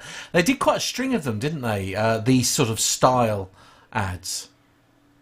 Yeah, they did, and of course, this was before the times of drones and that sort of stuff, so all those aerial shots were from helicopters, I would imagine as well. But great stuff, and it must cost a lot of shot all that stuff as well, mustn't it? So yeah, brilliant. Yeah, no, great little advert. We'll have another one next week on the show. I think next week I did find a very interesting Virgin Atlantic one. I think we're gonna try it next week on the show. So yeah, sounds terrifying.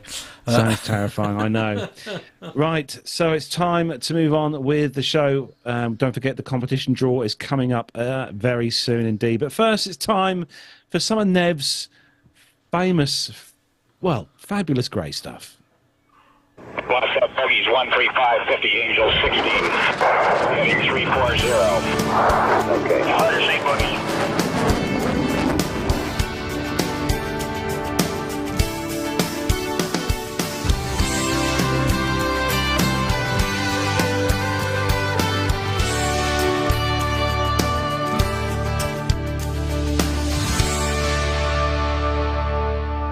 So the first one comes to us this week from vintageaviationnews.com. And when I first saw this story, when I looked at the show notes this afternoon at work, I thought, my word, does this actually fly? Well, it does. Pima Air and Space Museum acquires iconic Philippine Mars following the announcement in March by the British Columbia Aviation Museum that it had acquired Martin JRM Hawaii Mars this week. With much surprise, the Pima Air and Space Museum made public via Facebook its acquisition of the Philippine Mars. Now, what is it? Well, hopefully Matt will have some pictures of it to show you guys and girls in the YouTube world, because it does look rather interesting. Coulson Aviation published press release announcing that the Philippine Mars will soon find its forever home at the PASM in Tucson, Arizona this year. The Philippine Mars is one of only 7 Martin JRM Mars flying boats ever produced. It's been an exciting month, they said, for both Martin Mars water bombers, said Wayne Coulson, CEO of Coulson Group, as a fitting tribute to the years of service and hard work by many people in BC and the US. We are pleased to see both Mars aircraft landing to rest at world-class institutions in 2024. Produced between 1942 and 1947, the Mars fleet flew cargo between Hawaii and the Pacific Islands to support the US Navy during World War II. After the war, they supported the Korean War with medical air transport lifts between Hawaii and California, later transitioning cargo lift work between Hawaii and California before being decommissioned in 1956. The impressive planes were each christened with proper names, perhaps a nod to their nautical roots. The prototype plane was named the Old Lady. Production planes were named as follows: Hawaii Mars and Philippine Mars, and Marianas Mars, Marshall Mars, Hawaii Mars II, named after the destruction of the original Hawaii Mars, and finally Caroline Mars. Interesting name. The surviving fleet of 4 aircraft was sold in 1958 to a consortium of timber companies in British Columbia, Canada, and converted to the world's largest water bombers, carrying 7,200 US gallons per drop. Coulson purchased 2 of the aircraft, the Hawaii Mars and the Philippine Mars, in 2007, which marked the beginning of the company's fixed-wing air tanker operations for aerial wildfire support. Hawaii Mars and Philippine Mars are the only Martin JRM Mars aircraft remaining today. They said, "We are pleased to have the Philippine Mars join our museum, where we will preserve this World War II-era aircraft for decades to come," said Scott Marchland, CEO of PASAM. According to the museum's Facebook post, the Philippine Mars won't arrive until later this year, but we're thrilled to see that both remaining iconic Martin JRM Mars aircraft will be preserved. Honestly, that aerial shot of those two there, the wingspan looks huge. Massive. It really does look huge. But honestly, when you look at the picture of that aircraft, there's a picture that is on here of it going down a jetty in towards the water.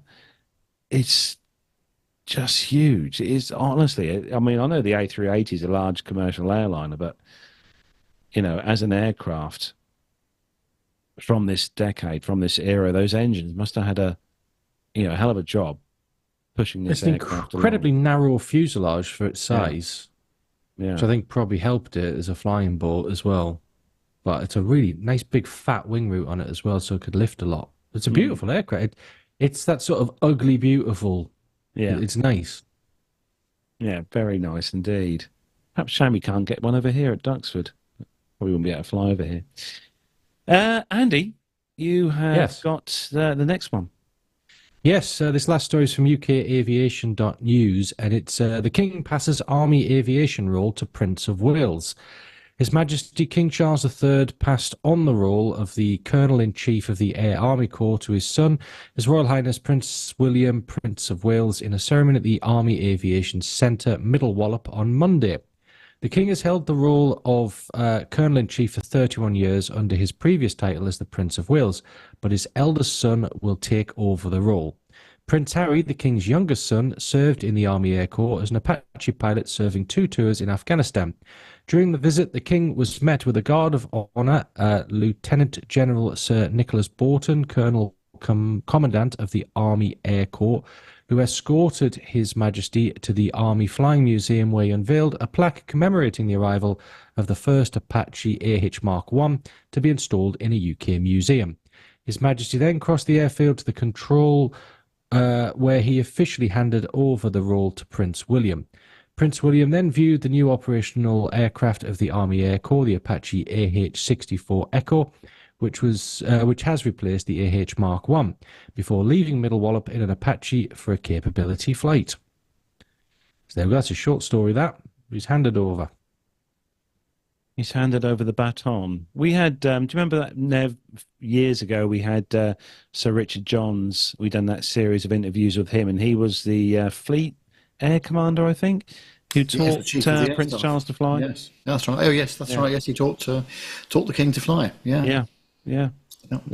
So, yeah, worth a watch as well. If you've not already seen that series, a great little series of interviews that we've done. It's quite a few years ago now we've done that series, yeah. So, it's time to announce the winner of our 500th show giveaway. For those of you who've probably seen the pictures on our social media, I have the said tag here. For those of you watching on YouTube, you could probably see the tag here with me. It is so good. I know what the team are all very jealous as well, especially our producer John, who would love this. There we go. I'll pop that up on the screen. Oh, Matt's popping the pictures up. I'll pop that up on my screen there so you can actually see. It's so shiny. Look how shiny that is. So good. Well, it's nice to see the physical item, Mr. Smith, you know.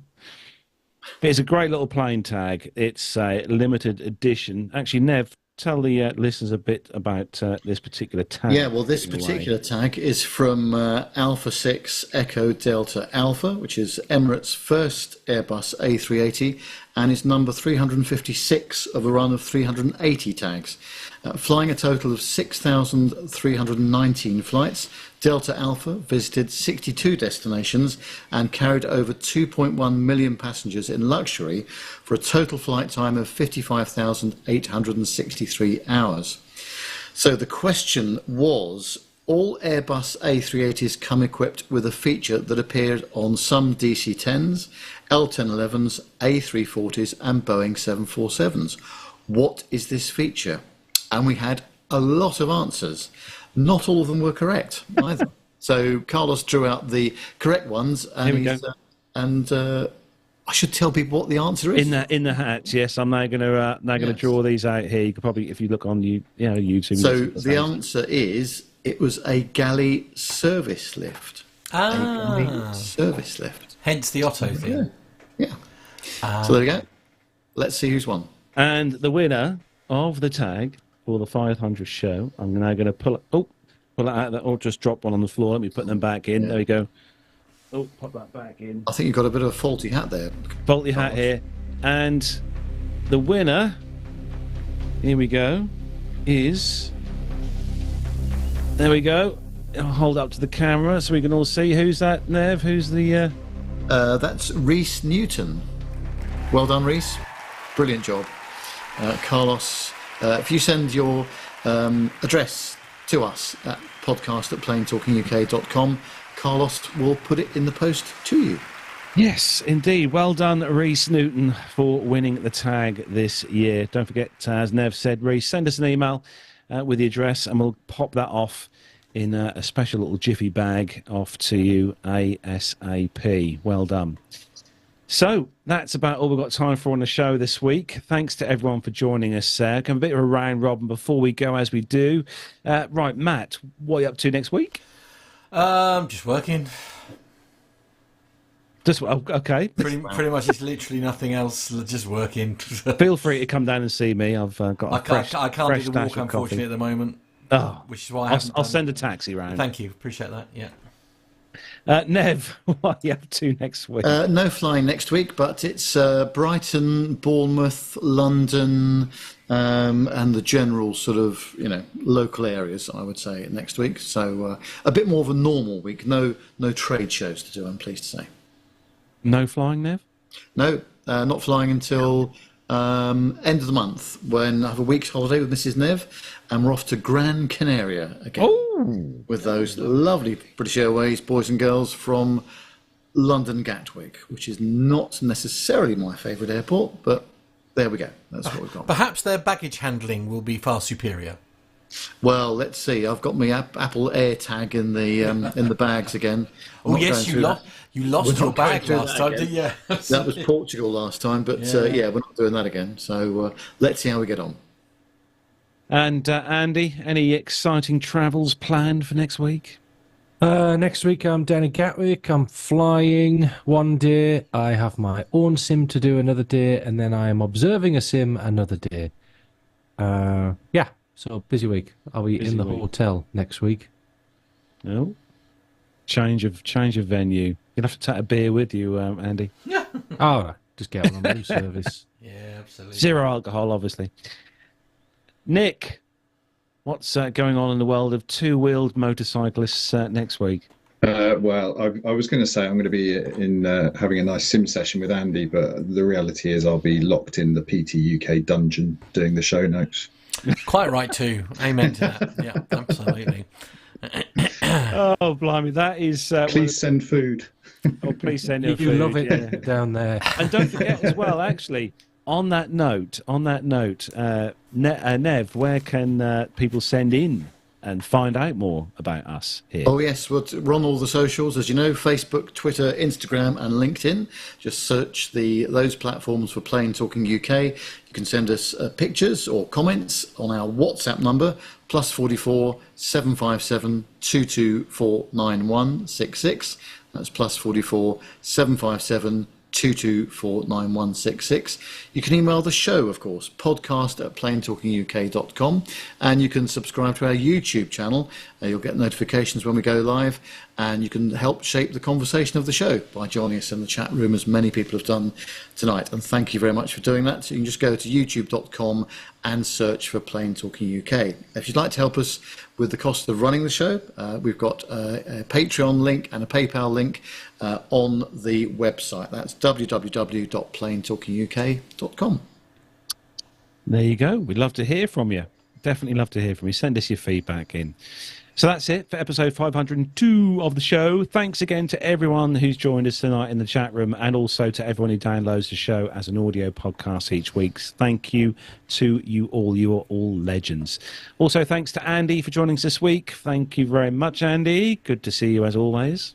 Oh, pleasure as always. Good fun. I'll see you next week. Yes, and thanks to Nev as well for getting on the show, even though he's in a hotel in London.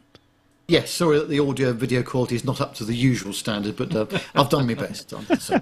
Also, thanks to Nick as well for putting all the bits and bobs together this week for us to read out on the show, all the stories. Thanks, Nick. You're very welcome. Love it. And yeah, if anyone's got any feedback, do send it in. We'd love to hear from you. Indeed. And not forgetting as well our very own Matt Smith for being in that studio just across that housing estate there, pressing all the right buttons. Indeed, and also my thanks to John, who puts together all the technical side of things, ready for me to hit the go button. Yes, the socials. Yeah, absolutely, and the socials and the YouTube links and the loading of the stories and all that kind of thing. So I'm ready to rock. Yes. So thanks, everyone. Have a great rest of the week and weekend as well. We'll see you all next Wednesday for another fresh instalment of the Plain Talking UK podcast. Say goodbye, Andy. Goodbye.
There we go. Oh, it's gone black. The screen's gone black. Screen's gone black. Oh dear. Hang on. It's a total eclipse. Total eclipse. Let me see. It's a total eclipse. Let me see if I can make it. Come on. It's staying lighter though in the evening. Hello. Staying nice and light here. Ooh, hello. I found some effects to play with. That's exciting. Yeah, it's still light here. Yeah, we're still light here as well. Yeah. Oh, look. Mind you, you're nearer the sunset where you are. East Coast. They're not very inspiring. Still light here as well. What's roller door? I want to know what roller door is. Hang on. Oh, that was fancy. No, it's really not. That's really quite cheesy, and I feel like it's like the sort of effects you'd find on your, my first video editor. It's that sort of like Fisher Price, editing suite. Video editor. You wouldn't catch Nev using such hideous things. Oh dear, no. Have you just started the show notes for 503? Yeah. Getting ahead of myself. I'm trying to get a raise. Lovely. You get a raise if you read through the wording better. Constructive criticism. His Majesty then crossed the airfield to the control where officially handed over the role to Prince William. Got me. Yeah, that was that article was written in the present tense, and I don't even know if any of that actually happened. So I had to sort of rewrite it into past tense.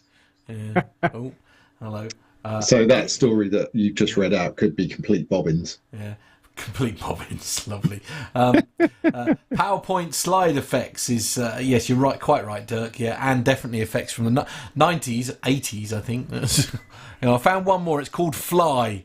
I wonder what this one does. I feel like it should do something very appropriate. Oh, blimey. Oh, hello. That was quite cool.